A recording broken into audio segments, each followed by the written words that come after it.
তো আমরা আজকের ক্লাসে আসি। আমরা আজকে আলোচনা করব পদ্মা। পদ্মা একটি কবিতার নাম, লিখেছেন কবি ফররুক আহমেদ। প্রথমে দেখো, লেখি আমরা কিন্তু পদ্মা, কিন্তু উচ্চারণ করি পদ্মা।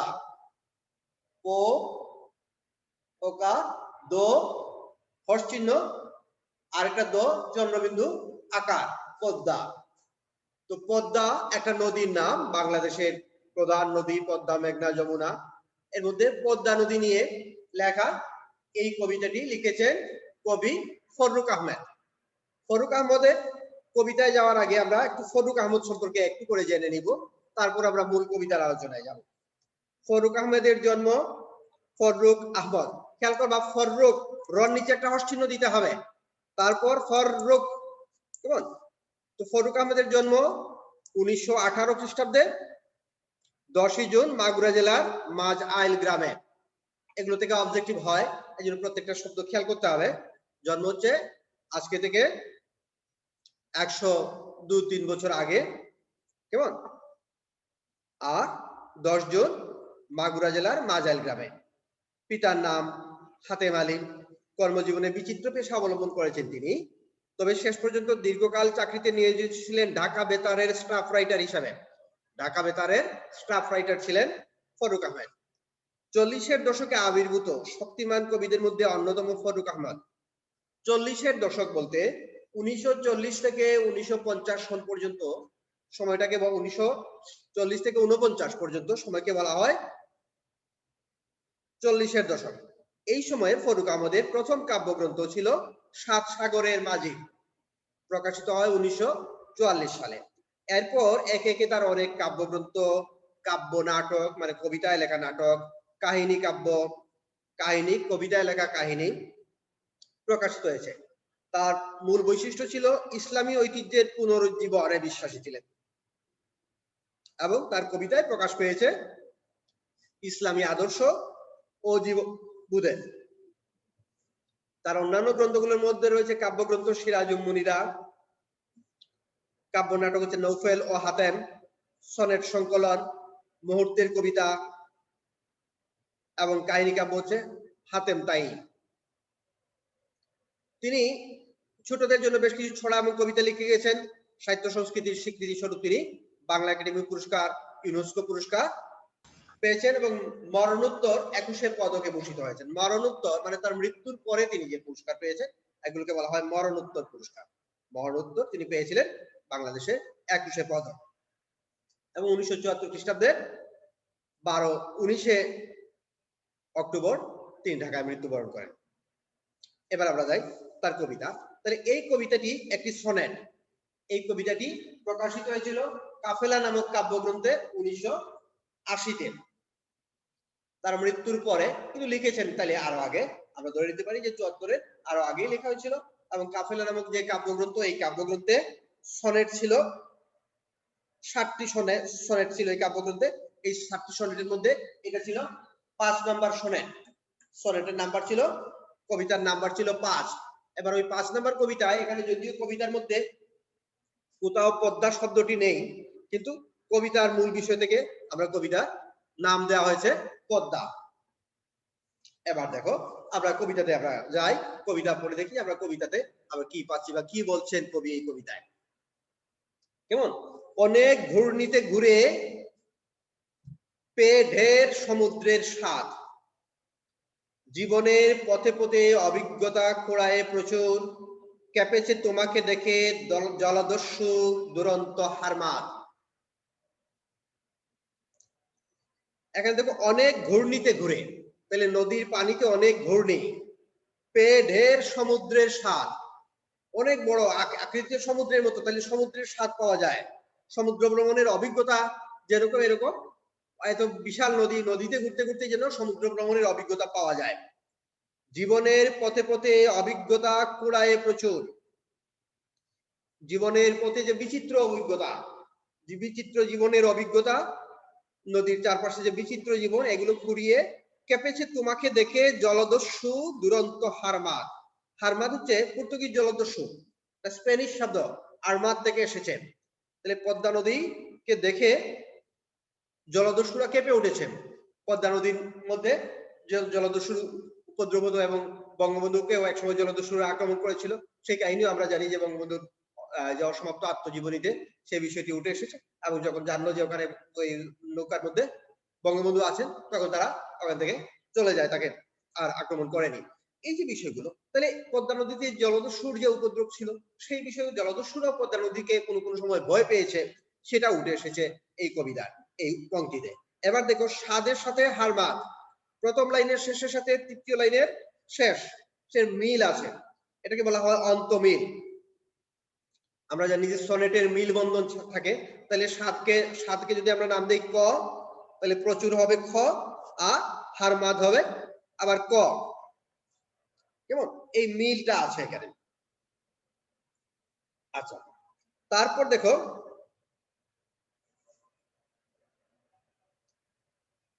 তোমার তরঙ্গ ভঙ্গে বর্ণতার হয়েছে পাণ্ডুর, তোমার তরঙ্গ ভঙ্গে বর্ণতার হয়েছে পাণ্ডুর। ভয় পেয়ে গেলে পাণ্ডুর বর্ণ হয়, মানুষ ভয়ে মুখ ফ্যাকাশে হয়ে যায়, সাদা হয়ে যায়। কেমন, তো এই যে বিষয়টি, এটাকে তিনি বলছেন পাণ্ডু। তোমার তরঙ্গ ভঙ্গে, ঢেউয়ের ভঙ্গি দেখে তার চেহারা, তার রং পাণ্ডুর হয়ে গেছে। সংগ্রামে মানুষ তবু দুই তীরে চালায় লাঙল, কঠিন শ্রমের ফল শস্য দানা পেয়েছে প্রচুর। কিন্তু তার দুই তীরের মানুষ ছিল হচ্ছে সংগ্রামী।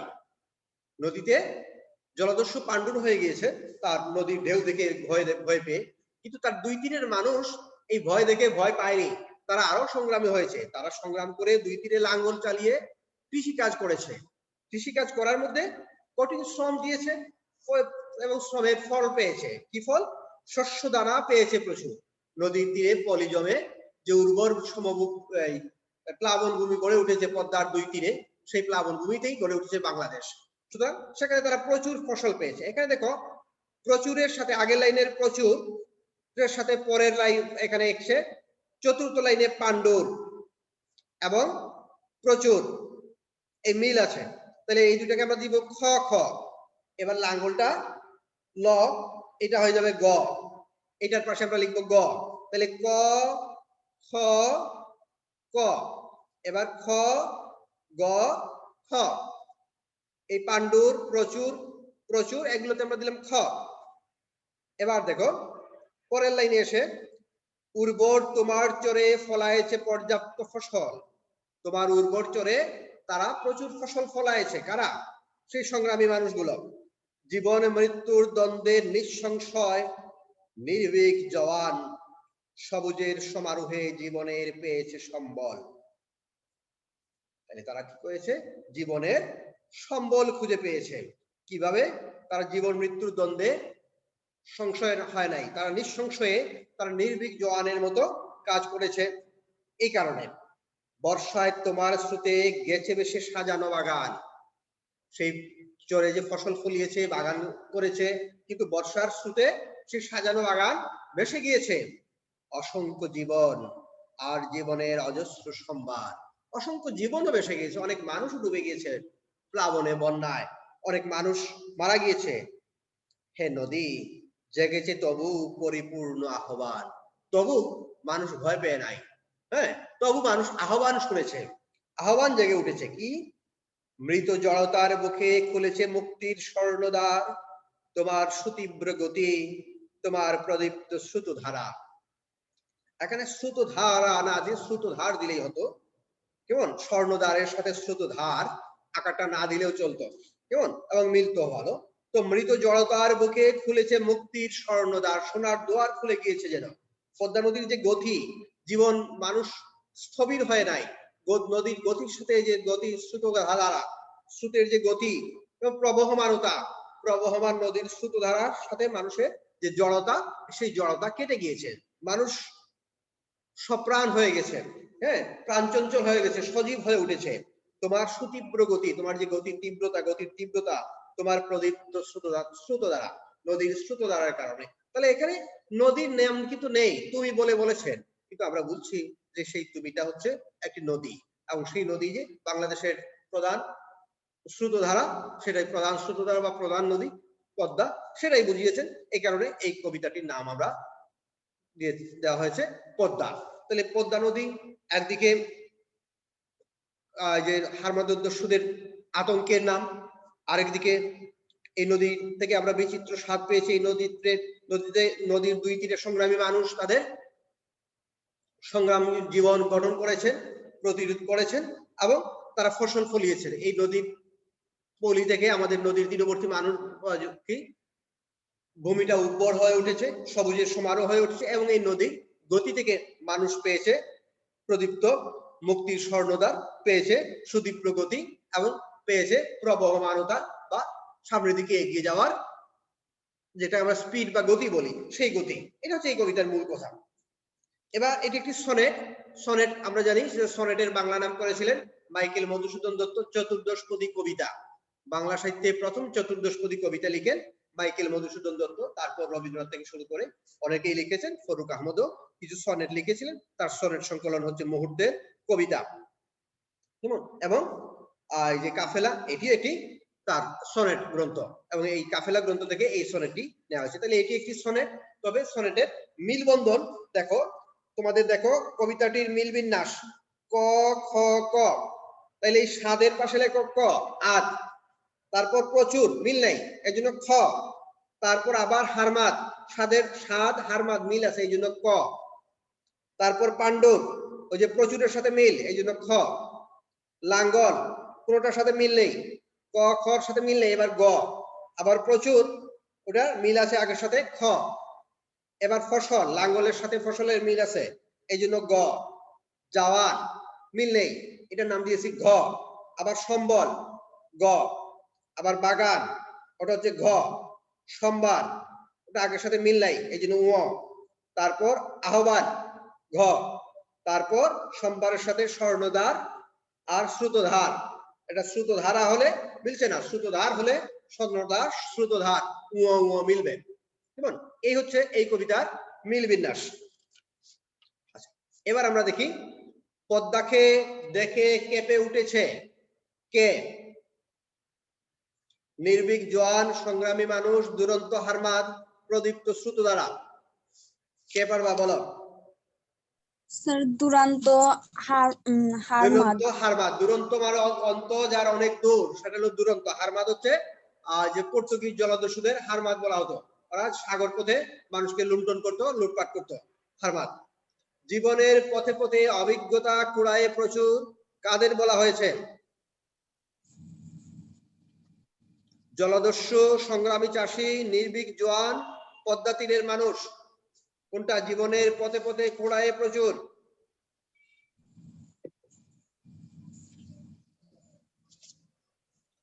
এটা হচ্ছে পদ্মা তীরের মানুষ। নির্ভীক জোয়ান এই অংশে নেই। কেমন? নির্ভীক জোয়ানটা আরো পড়ে। আচ্ছা, এটা হলো পদ্মা তীরের মানুষরা জীবনের পথে পথে প্রচুর অভিজ্ঞতা কুড়িয়েছেন। এবার দেখো নিচের উদ্দীপকটি পড়ে 3 ও 4 নম্বর প্রশ্নের উত্তর দাও। ভাঙন প্রবণ তীরে যাদের আবাস, তারা কেউ সুখে নেই বরং দুঃখেই কাটে তাদের দিনকাল। উদ্দীপক ও পদ্মা কবিতাটির মিল রয়েছে। নদী তীরবর্তী মানুষের দুর্ভোগ, নদীর জীবন প্রবাহ, কৃষিতে নদীর প্রভাব। কোনটা? 1 ও 2। হ্যাঁ, ঘ 1 ও 2।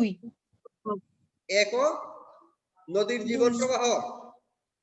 ভাঙন প্রবণ নদী তীরে যাদের আবাস, তারা কেউ সুখে নেই বরং দুঃখেই কাটে তাদের দিনকাল। স্যার বলো স্যার 1 ও 2। নদীর জীবন প্রবাহ। হ্যাঁ স্যার 1 ও 2। আচ্ছা, এখানে ভাঙনের কথা আছে। হ্যাঁ, নদীর জীবন, হ্যাঁ নদীর জীবনে নদী ভাঙিয়ে নিয়ে যাচ্ছে, এটা আছে 1 ও 2। হ্যাঁ, বরং দুঃখেই কাটে তাদের দিনকাল। চরণটির ভাবের সাথে পদ্মা কবিতার নিচের কোন চরণটির সাদৃশ্য আছে? বলো।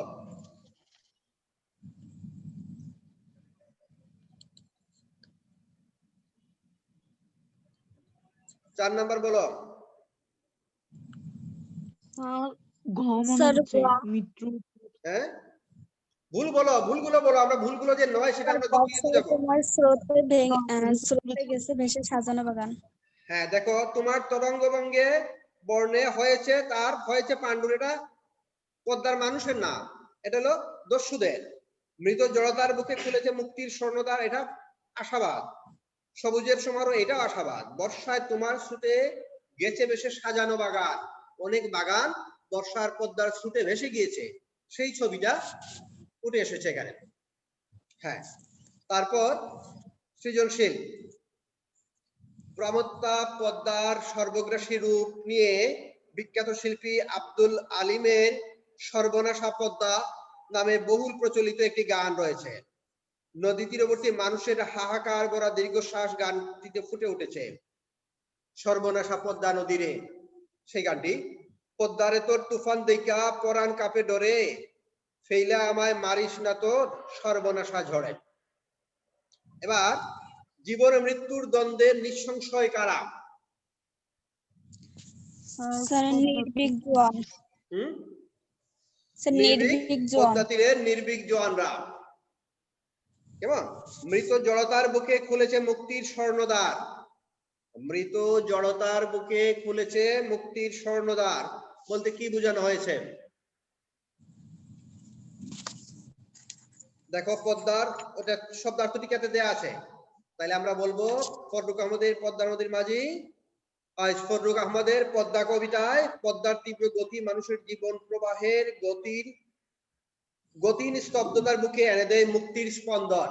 একটু কঠিন করে লিখেছে যে মানুষের যে স্থবির জীবনেও, কেমন, নদী তীরবর্তী মানুষের স্থবির জীবনেও পদ্মার যে গতি তাদের জীবনেও একটি গতিশীলতা নিয়ে আসে, কেমন, একটি বেগ নিয়ে আসে, একটি স্পিড নিয়ে আসে, কেমন, একটি প্রাণ চাঞ্চল্য নিয়ে আসে। স্থবিরতাকে কাটিয়ে গতিশীলতা বা চলমানতা বা প্রবহমানতা নিয়ে আসে। উদ্দীপকের সাথে পদ্মা কবিতার কোন দিকটির সামঞ্জস্য লক্ষ্য করা যায়?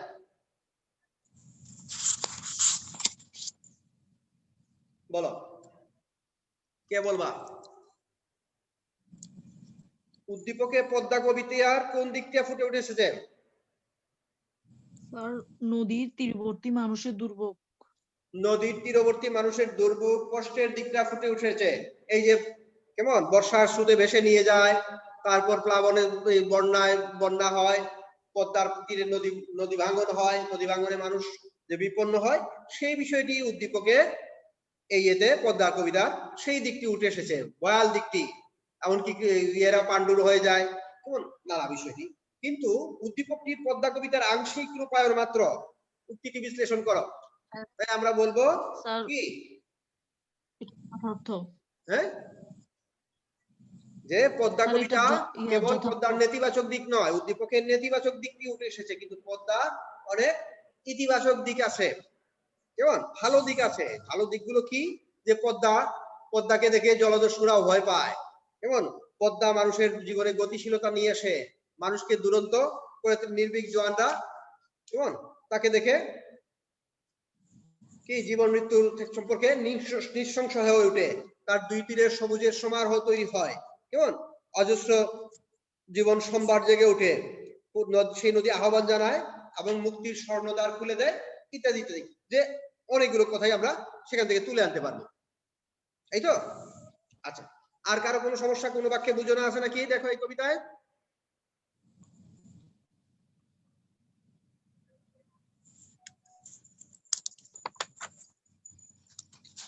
হ্যাঁ, আর কার কোনো সমস্যা আছে? তাহলে কবিতাটা ভালো করে পড়বে, পড়ে পুরো কবিতাটা পড়বে, পড়ে যে তোমাদের যে গাইড বই থাকে বা যেখান থেকে অবজেক্টিভ গুলো একটু নিজে নিজে প্র্যাকটিস করে দেখবে পারো কিনা, কেমন, আর প্রশ্নগুলো নিজে নিজে বুঝে শিখবে, ও গাইড বই থেকে শিখবে না, কোনো গাইড বই থেকে আনসার মুখস্থ করবে না। এই কবিতা তাহলে আমরা দেখবো যে, দেখো কতে আমরা বললাম বই আছে, খতেও বই আছে, গতে আমরা যে মিল যে বিষয়গুলো আছে, এখানে যে পদ্মা নদীর ভাঙনের যে বিষয়গুলো আছে, ক্ষতিকর যে দিকগুলো আছে, সেগুলো আমরা তুলে ধরবো। গতে বলবো আমরা শুধু ক্ষতিকর উদ্দীপকে শুধু ক্ষতিকর দিকের কথাই বলা হয়েছে, পদ্মা নদীর ক্ষতিকর দিক কথা বলা হয়েছে, কিন্তু কবিতায় আমরা পদ্মা নদীর কিছু ইতিবাচক দিক, ভালো দিক আছে, সেই দিকগুলো আমরা একে একে ব্যাখ্যা করে আমরা বলবো। সুতরাং উদ্দীপকটি পদ্মা নদীর মাঝির আংশিক প্রতিনিধিত্ব করে, মূল কথাগুলো যে পদ্মা নদীর যে ভালো দিক সেখানে নেই, সুতরাং এই কথাটি যথার্থ। তো এই হচ্ছে মূল কথা। তো ভালো থেকো সবাই, আজকে ক্লাস এখানে শেষ করি। হ্যাঁ স্যার আসসালামু আলাইকুম।